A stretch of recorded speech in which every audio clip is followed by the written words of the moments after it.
بسم اللہ الرحمن الرحیم 1922 میں علامہ محمد اقبال رحمۃ اللہ علیہ لاہور میں ایک کرائے کے مکان میں رہتے تھے۔ مکان بدنما اور ٹوٹا پھوٹا تھا اور اس کا کرایہ بھی زیادہ تھا۔ دوستوں میں سے کسی نے پوچھا، حضرت یہ مکان کسی بھی وقت گر سکتا ہے؟ علامہ محمد اقبال رحمۃ اللہ علیہ نے جواب دیا، ہاں یہ تو اللہ تعالیٰ کے فضل سے ہی کھڑا ہے۔ آپ کے دوستوں میں سے ایک نے کہا، آپ اتنا کرایہ بھی دیتے ہیں؟ اس کرائے میں تو اس سے بہتر مکان مل سکتا ہے۔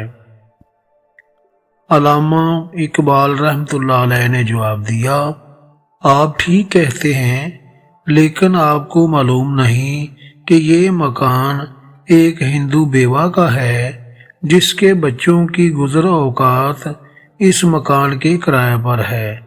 اس وجہ سے مجھے مکان خالی کرنے یا کرایہ کم کرانے میں شرم آتی ہے۔